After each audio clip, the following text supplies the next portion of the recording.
Hello, Greaseballs, and welcome to The Grease, where we overanalyze this week's episode of RuPaul's Drag Race UK versus the World 2. I'm Princess Capella, joined today by Joshita. Hi, everybody. Welcome. How are you doing? I'm doing great. I just chugged a Red Bull. I'm invincible. I could not tell you the last time I had a Red Bull. I have about 2 a day. Girl, my heart could not. My cardiologist actually told me to stop having caffeine at all. And life is meaningless. there's no help. It doesn't get better. It doesn't. You should just die up. Now. Give up. Snatch Game. Woo! Yes. Last week we had Keta Minaj and Jonbers Blonde in the bottom, with Scarlet Envy and Tia Coffee in the top. For the lip sync, Scarlet wins and sends Jonbers home. Lost the first UK queen. I honestly didn't see Jonbers necessarily winning in this lineup with the cast, so I knew this was going to happen at some point. I guess it stings for Jonbers, and Jonbers tried to assert a lot that it was because she's competition and that Scarlet was sending the bigger threat home. But I'm not sure that's quite true. If that is your French vanilla fantasy, yeah. I mean, if it had been like a normal season, I think she would have gone home soon. Keta, especially track record wise, had already been in the top 2. So that alone is black and white, essentially, for what they've done in this competition alone. But Jonbers seems to think that what she did in her past competition still applies in UK versus the World too. But sis went home. And her mirror message says, "Good luck with the Snatch Game, bitches." So apparently she's got a crystal ball. Yeah. She knows it's Snatch Game this week. And she did say on her social media somewhere that she was planning on doing Mrs. Claus for Snatch Game. Which is it's a fair choice, because it's like most of the queens, honestly, like in the modern seasons have been doing, and they're choosing characters that they can inject their own personality into. Which is kind of smart. And then I think sometimes too, queens will not be able to inject themselves enough, and then it could be a pitfall, so who knows. It would have been interesting. Her Saint Patty character was kind of similar, where it's a character that kind of exists and it has a lot of material to work with. Yeah. So you can kind of make it your own, and stuff like that or I guess it can go over really well. Whatever, she's not there. Tia also chose Jonbers to go home, which some people might see as a shock because they're like UK sisters and they're supposed to be like tight-knit or whatever. What did you think about that? She said, "Alliance where?" I think Tia is also trying to assert that she wants to play fair. Behind the scenes, Tia mentions that her loyalties are to the remaining UK queens, and that none of them had an argument with her ex-boyfriend on their season. I don't remember Jonbers fighting with Pixie. I don't either, but maybe they did. Did Jonbers really fight with anybody? It is Snatch Game, the family edition. So we're doing a little Family Feud rip-off here. Even when they did the Family Feud with the Drag Race people, that wasn't... it was like, okay, but it wasn't like... I just don't know. I think Rue is just a very big fan of these types of game shows and thinks it will be like so hilarious, but sometimes it's not that great. Yeah, I think it would have been better. The problem is Steve Harvey, because he just acts really uncomfortable around all of the gay people, and it's really awkward to watch. Yeah, it's like the gay zoo. Yes. The queens break up into teams. The first team is Scarlet, who chooses Hannah, Teresa, and Tia, leaving mostly international queens on the other team of Marina, Keta, La Grande Dame, and Gothi. Obviously, like, looking at them side to side, they're pretty uneven with what, like, they have done or could do in this type of challenge. which I'm not sure is like the greatest idea because like wouldn't they want to have like the best Snatch Game possible? Or I guess does it really matter that much? If they're just bad, they're bad? I don't know if Scarlett was trying to play some type of strategy because she's never done a Snatch Game. Yeah. But she picked Teresa and Tia, who both went home for their Snatch Games. And then Hannah won hers. Arguably, all of those girls are funny, but if they had kind of been broken up into the other group, I think overall it would have made for a better challenge. Because then they could have potentially like volleyed off each other, but then again, the format doesn't necessarily lend itself to that. So, yes, as we shall see. We've got RuPaul walking through, and my note, big note, huge thing about this is that is the most uncomfortable scene I've ever watched on pretty much any Drag Race episode ever, where Ru was trying to pull like some sort of charisma out of Gothy Kendall by having her impersonate Ozzy Osbourne. Like, over and over and over. I literally wanted to evaporate from watching it even. It was so cringy. I felt horrible for her. Because I used to be, like, that kind of person. Like, when I would be very closed off and wouldn't want to do anything in public like that. And it's not the thing to do. To just be like, do it, do it, do it. I was just like, girl, stop. I felt so bad for Gothy. It was so uncomfortable. Like, the cringe was the tension, just... And what I want desperately is someone to put, like, a heart rate monitor on Gothy anytime that Ru's like, do it, be funny right now, give me something right now. I just want to watch her about to have a heart attack. Yeah, just being like a wisp away from death.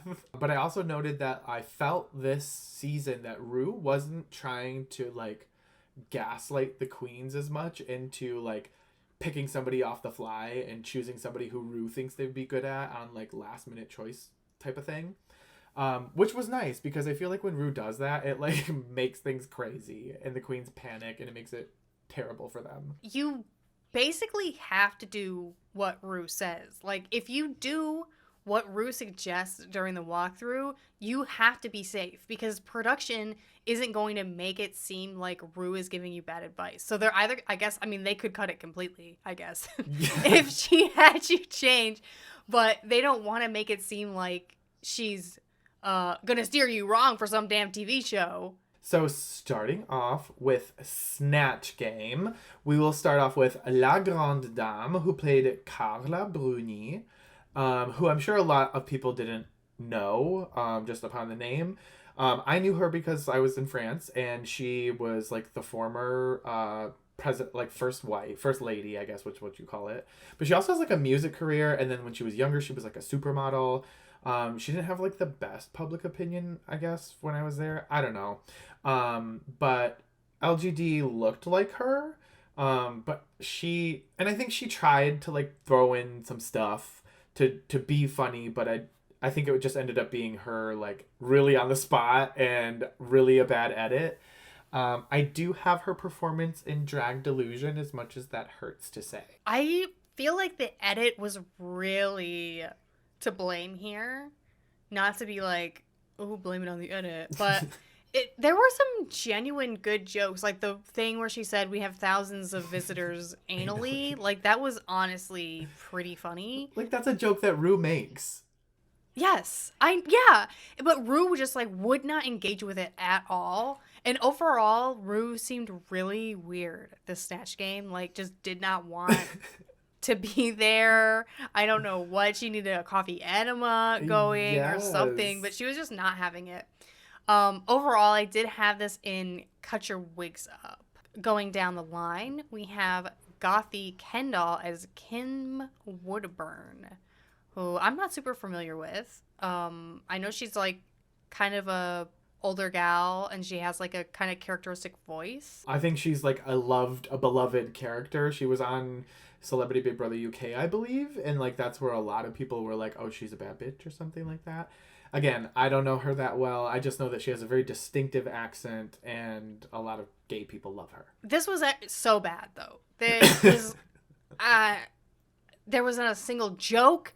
There was barely even words, and I don't know where you would even start to like correct this performance. I have this in rigor mortis, girl. Yeah, it was a car crash to watch. I don't think the moment in the workroom helped her morale in any way going into the Snatch Game. And I think she just felt defeated like going into it, to be honest, and was immediately clammed up right when it started.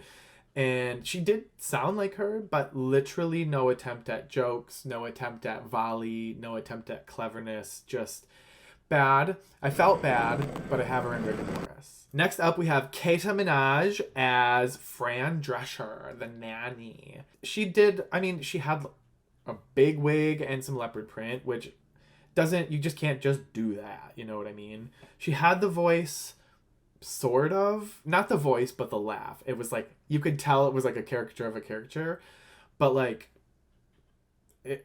I didn't like it very much, to be honest. She wasn't that good. I don't know why. Like, at that point, I feel like you gotta just, like, if you're bombing that bad, you just gotta be like, throw shit out, do something. And she didn't have any of that energy. I have her in Drag Delusion. Yeah, there was really no attempt to save the performance. She admitted, like, in the confessional, like, she knew she was bombing and she just kind of froze. And I am begging queens to stop doing Fran Drescher if you can't do anything other than the laugh. And, like, you don't even need to really be able to do the accent. You just need to have her personality. Mm-hmm. Or some personality at all. Like, it was really bad. She just bombed. And I also have this in rigor mortis. Oh my god, both of them. Then we have Marina Summers as Manny Pacquiao, who I think was okay. We are fresh off of the Mother Goddess Melinda Verga slaying as Manny Pacquiao in Canada's Drag Race. So I think kind of suffered from that comparison to me, because if I didn't have something amazing to compare it to, it may have seemed better. But I do get kind of tired of the trope of like, oh, a very homophobic character is being portrayed as gay. I get kind of sick of that. But I do live knowing that Manny Pacquiao is probably fuming mad that he is on Snatch Game again. Yes. You know he's pissed. Yes. But I do have this in Cut Your Wigs Up. I feel like this is the one that might have looked worse from the edit a little bit. Okay.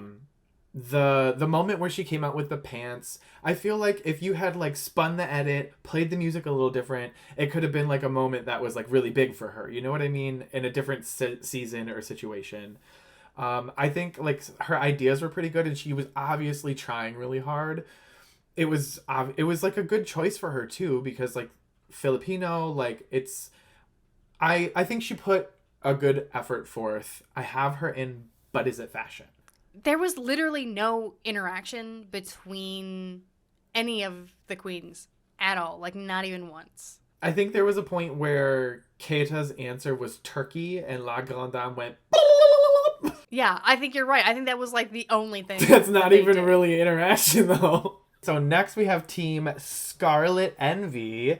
And Scarlet decided for her first Snatch Game that she was going to do the Statue of Liberty. And I think this is a good idea. I think particularly this choice is a good idea for a Rue hosted Snatch Game. Obviously Rue is from New York, came up in New York, so all of the references are going to be right on Rue's alley. And I honestly think that Scarlett did a really good job, in my opinion. Like, she was funny, she was energetic, she like inserted where like jokes and humor where she had to, and she had a couple of moments, like especially right at the get-go. I love it when they start off strong and it like doesn't die immediately. I was very surprised by this. I have her in All Right Mama.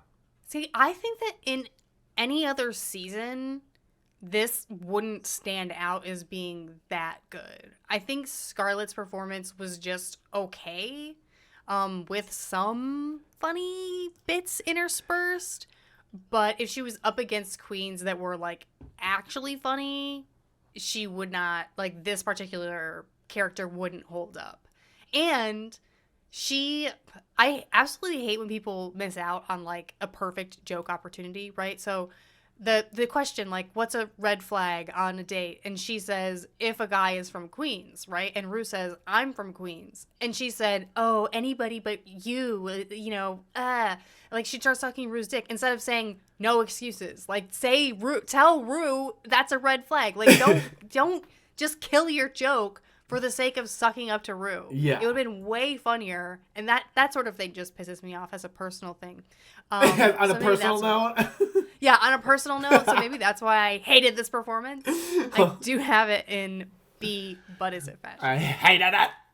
I hated it. I did not expect to be, like, enjoying Scarlett as much as I am this season, to be quite honest. I'm glad someone's here to be nice to her. Up next is Hanaconda as Shirley Temple, who I think did a really great job. I personally liked her performance better than Scarlett's. I think she looked insane, which really helps just sell the character. The little tap dancing moment was so funny. Her red flag joke was hysterical. I have her in B, but is it fashion? But it is better than Scarlett Envy. I liked this a lot. It's tough because we have Jimbo to compare it to, which was, kind of better. But I did not think this was a bad performance at all. I didn't think it was like a horrible comparison either. She took her chances and she like jumped out there and did her tap dancing when she needed to, and I think she was funny. And the part where she was like, I saved everyone from depressions. Oh my God, yes. Loved that, dude. That was fucking hilarious. I think she's amazing. I put her in All Right Mama. Up next, we have Choriza May as Catherine of Aragon, Henry VIII's first wife. Yes. Yeah, I don't know. I'm neither here nor there really on the actual performance. I feel like she was just trying to like get us to feel like she was still in that time period and she was telling us about the time period, but she like wasn't making jokes. She was just being like trying to be shocking about weird condoms and cat intestines. Yeah. I was like, this isn't funny. This is like gross out, weird, whatever. And like, I wasn't impressed. She looked okay. Like the makeup, she looked pretty insane. But I have this in like a very nooch situation and cut your wigs up. My only note that I actually have written about this performance just says no. I do love the way that she looks. Not that she like, I mean, she does look kind of pretty, I guess, in like its own way, but she really does look like a painting or something from this time period. Like, I think that is impressive. The performance itself, I agree with you that it was just like a weird historical fact moment that like people in that time were kind of gross because we hadn't figured any shit out yet, you know? Yeah. I was really hoping that her and Tia would play off of each other much more. I know. Because they were both married to Henry VIII. Hello? Yeah, that just seems so strange to me. I just really don't know what the fuck was up with this Snatch Game. I have this in Drag Delusion. Finally, we have Tia as Anne Boleyn. I thought she did really well. I thought the little gag of her holding her head, I thought that was constructed pretty good. Again, the makeup looks good for like this kind of time period. It looks paintingly. I liked this kind of like weird accent she was doing was like almost her voice, but not quite. I think she genuinely had the funniest bits probably out of the night as well. And this is my only All Right Mama. It's tough on your list today. It was. I fucking no. This Snatch Game was a no. So, okay. Tia definitely did well. Like, obviously, objectively. But I kind of felt like this was just Tia with a lip gag. Like, I didn't feel like it was a different person in any manner. I did not really notice that she was doing a different accent at any point. So, I mean, there's that. I don't know. I don't want to like downplay it because she did do a great job. She's hilarious, but like that's Tia. We know her for being relatable and clever and able to volley back and forth with Rue and just be funny. I do have her in All Right Mama, but I have her below Hannah and Scarlett. This was definitely the better team out of the two. For sure. But, and I guess I didn't even really notice it while we were watching that, like, why was there no interaction between the queens at all? Honestly, I think it's because the way that it was set up. They're not all on the same panel. They're split up, and then they have to, like, interact with their celebrity host.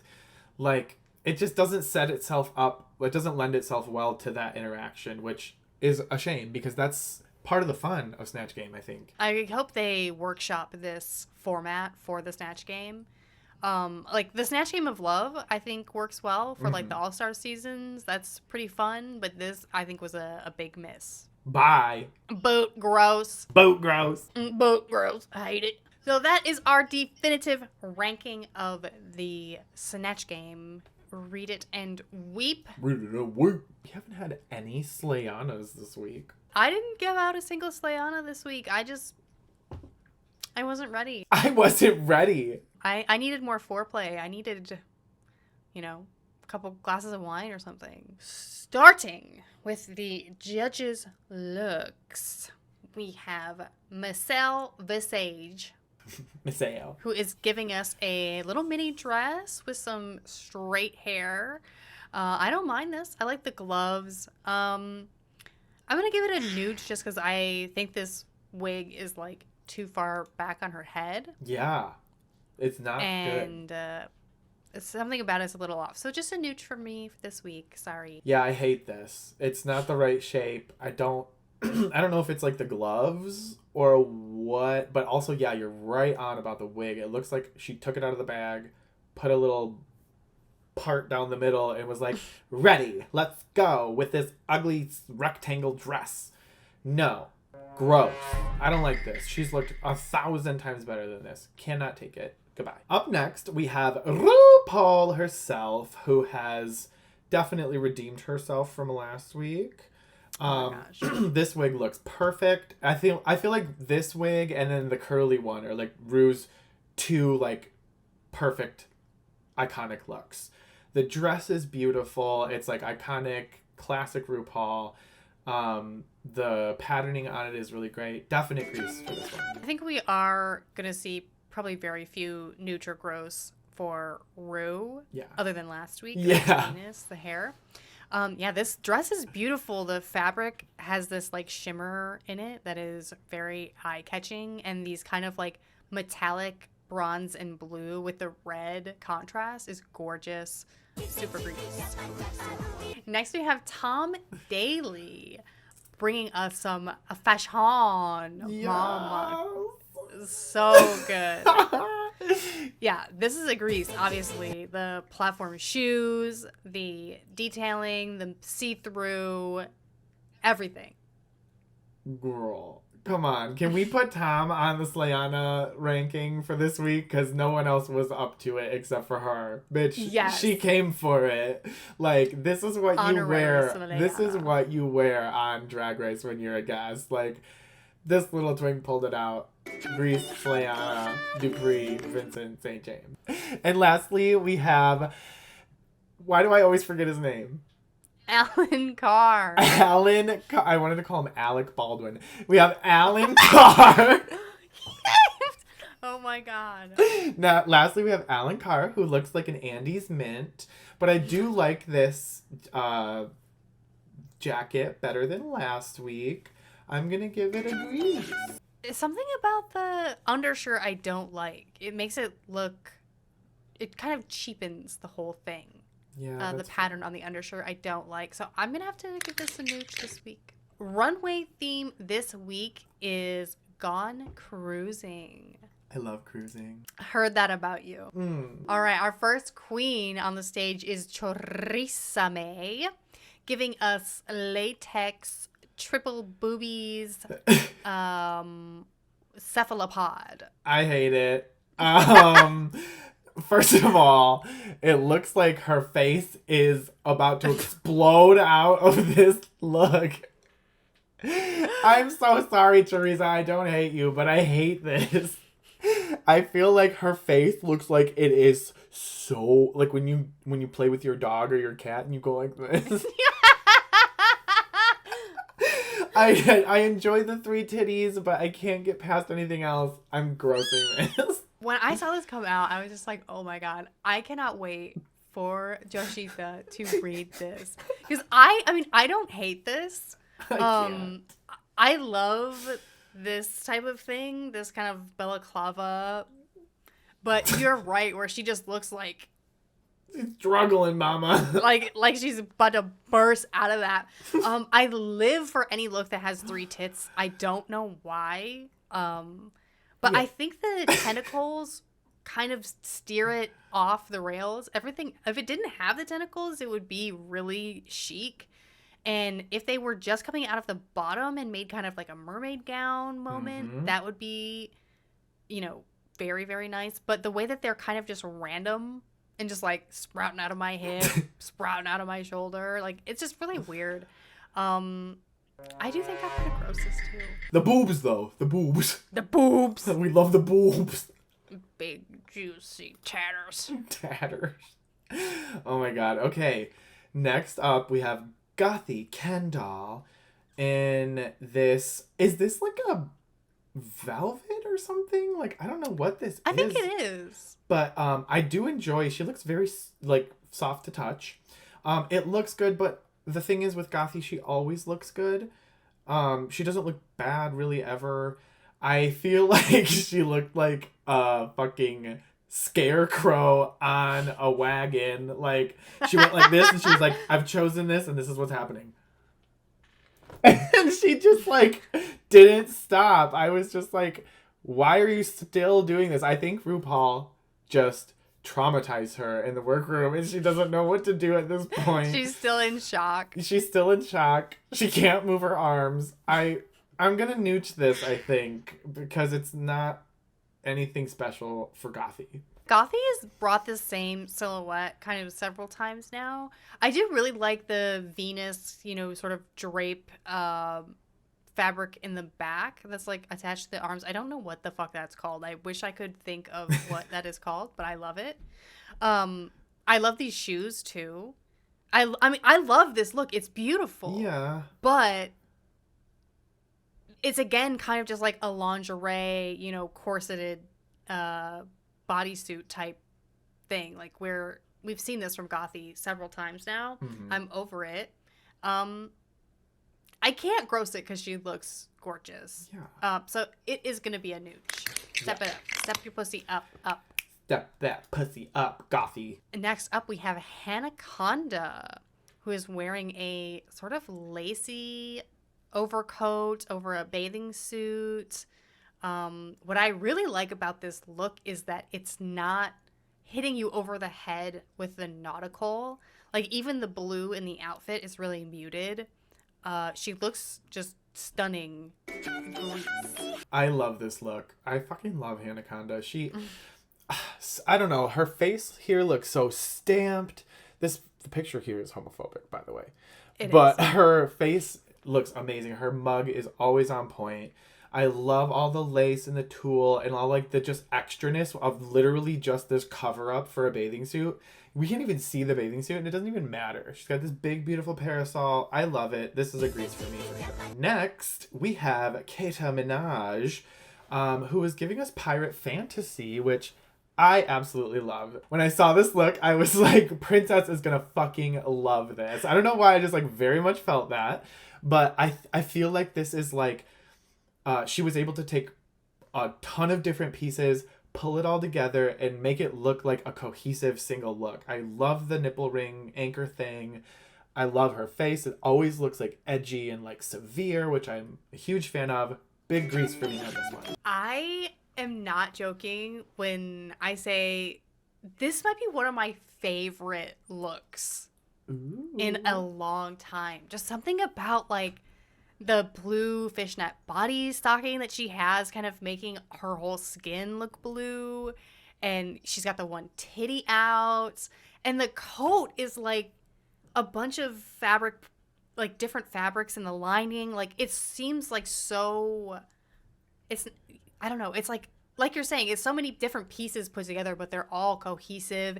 And then she's got that beautiful like armor corset. Like I am obsessed with this look. Yeah. I'm so glad that you like it because I was like, oh my god, Joshita could hate this, and then we're gonna have to fight. Yeah. So yeah, this is a definite grease for me. Good. Okay, we're safe. Oh, next is La Grande Dame. Oh my god. This? I mean, what can you say? It's literally vintage Jean-Paul Gaultier. Holy shit. Holy shit. I mean, yeah, it's grease. Like, you can't... It could be nothing else. This is, like, ethereal, you know, an angel is walking among us. And she just plays it off, like, so, like, whatever, blasé. She's like, oh, yes, Jean-Paul Gaultier, La Marinière, he helped me style it, and he gave it to me. And I'm like, bitch, you just have this? And then when she came out onto the runway and she, like, did, like, her leg splay situation, it was just, like, she's so model-esque and she's so couture. It's just, like... The fucking hair, the mug. Are you kidding me? Her face. I cannot. The shoes. She is perfection. The biggest grease slay on a whatever in the world. Right there. La Grande Dame. Next up, we have Marina Summers, who says, I am the cruise ship, bitch. Take a ride on this ferry. Yes, and she's got the snatched Ariana Grande ponytail that is doubling as the anchor rope, which is some campy deliciousness that I am living for. And the boobs, the boobies, the boobs have water in them. Boobies. Her boobies are alive. I love this. I think it's cute. I think it's clever. I give it a grease. This was like her backstage being so excited, showing everybody like, oh, my tits are going to be full of water. Yes. Was amazing. I live for this. So campy, but like still extremely polished and beautiful. Just a beautiful nod to womanhood, really. Grease. Beautiful nod to womanhood. It is, with my big wet tits. My big wet titties. We can't talk about boobs. It just devolved. I love boobs. Okay, my cheeks hurt from smiling. Hold on 1 second. Next up is Scarlet Envy, bringing us the heart of the ocean, frozen, crystallized. There's parts of it I really like. I really like the construction, the silhouette, especially like the corset and the kind of pinafore that's happening at the hip.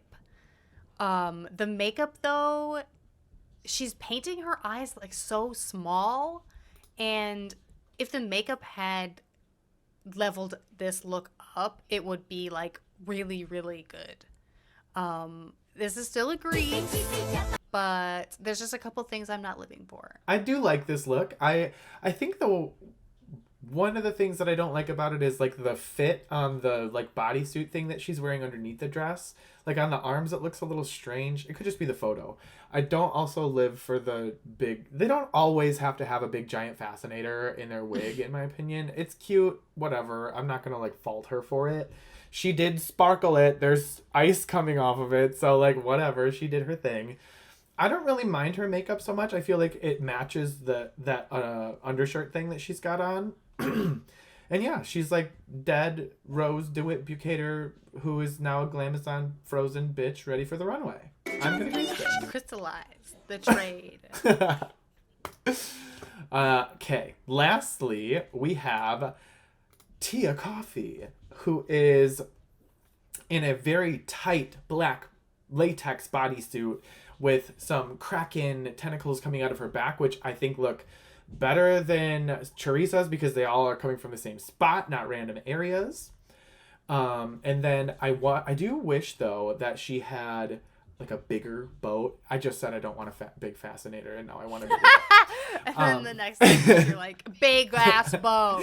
I don't know. I feel like if you're gonna do it, do it. I don't know. Either way, you can obviously still tell what it is, so it's like it doesn't take away from that. I just wish she had some. I wish she was titted up with boobies. And I'm still going to agree with that. That's good. This is gorgeous. I think the storyline would have been better if she had a blue wig to look like water. Ooh. And then she's under it, like she's the Kraken and the boat is in her hair and her hair is in water. You know, like I'm making connections here. I'm brilliant. I'm making connections. Yeah. But I mean, she looks amazing. These shoes are crazy. She's got to be like 8 feet fucking tall in this. Yeah, this is a great. After the runway, Chorisame and Marina are safe, leaving Keta Minaj, La Rondam, Gothy Kendall in the bottom with Tia Coffee, Hannah, Conda, not Montana, Scarlet Envy. Scarlet. And the top with the top 2 being Hannah and Tia. And the bottom ultimately is Keta Minaj and Gothy Kendall. La Grande Dame scraped by another week. We can start calling her Low Grande Dame, but she's still not in the bottom. I just love her. Saved by Jean-Paul Gaultier. Jean-Paul Gaultier with the pizza pants, which were amazing, by the way. We have... They're like little conversations where the girls are going to kind of like pitch their whatever to why they should stay. And Gothy just doesn't. She essentially, I don't know, she's like very checked out at this point in the competition. Again, probably traumatized by RuPaul in the beginning of this episode. And like with her conversations with Tia's like essentially asking her like a disguised question saying like, do I keep you or do I keep Keta? Like, what should I do? And she literally just says, keep Keta. Like, she's not trying to stay. She's not trying to form an alliance. She's not trying to, like, dig her way out of this hole. She's just like, send me home. I'm done. Tia seems kind of pissed at Gothy and is trying to figure out if Gothy's going to overcome this, you know, personal inner saboteur that's happening. And Gothy's just like, no, I'm not going to. Yeah. And meanwhile, Keta is dying to stay because she obviously has so much more to bring. Right. And there's kind of some riggery going on where Tia, I think, is seeing the opportunity to get rid of someone who's big competition in Keta, and then keeping her kind of little UK alliance with Gothy.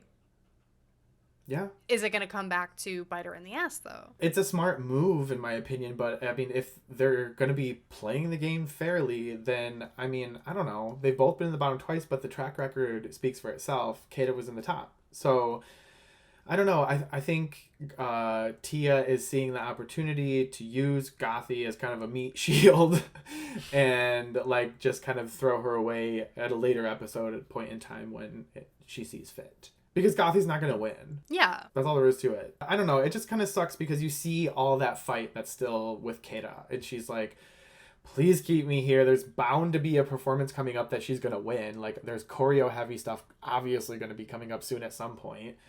And she would probably kill that. So it's like, I think Tia was thinking along those lines as well. Like, trying to be strategic in her thinking. So I am living for all of Tia's little superhero outfits that she brought to lip sync in. Girl, this week's was bad. I loved it. I do not know what you're talking about. I love a cape. Jesus Christ. We have Hannah and Tia lip syncing to Crying at the Discotheque by Alcazar. I think that's how you say it.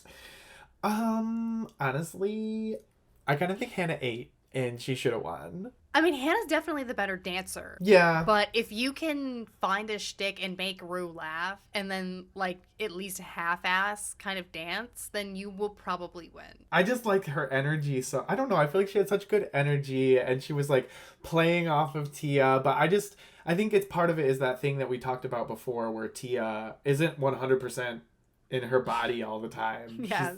She's like 99% there. But, yeah, I don't know. It was still a good lip sync. I'm not, like, mad about it, but I kind of thought Hannah should have won. Hannah was definitely bringing, like, disco, and it was very cute to watch. But I think it was obvious that Tia was going to win because Rue loves that kind of shit. Yeah, Rue was living for it. Tia wins the lip sync, and she has Keta's lipstick. Yeah. I was literally jaw on the floor, gasped, Dude. gagged, fucking shattered. I mean, the only explanation is it's a strategic move. Like, there's literally no other, like, I don't know what Tia's even gonna say next week to try to, like, I don't know, rationalize this, but, like, in no world did anything that Gothi said or did warrant for her to even to stay. I'm not saying she doesn't deserve her spot, but, like, she said, send me home. It is not all sadness. We still have to award our best hair, best mug, and best dressed for the episode. Joshita, who do you have for best hairs? For best hair, first of all, I had to tell you that I struggled not putting a certain someone for every single category this week. But for hair, I ended up going with Marina Summers with her Ariana Grande snatch ponytail anchor rope wig moment. Love it. Ariana Grande. Ariana Grande. I also have Marina Summers for her campy little anchor hair. The moment at the end of the runway when she's like standing there with like this frozen smile reeling in her hair. Yeah, that won the hair award for me for sure. For best mug, who do you have? I have La Grande for best mug this week. As much as I hate to give her awards every single episode, it's like how could you not for this? It looks like porcelain. It literally looks like a porcelain doll. Like, what the hell? I also have La Grande Dame for mug this week.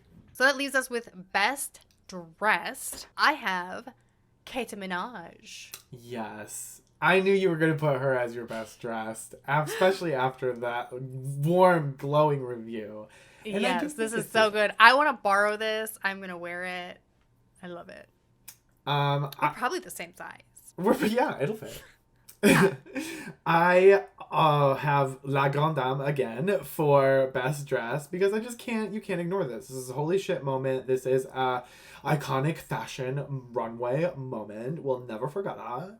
Yeah, she's the best. Love her so much. Je t'aime, mon amour.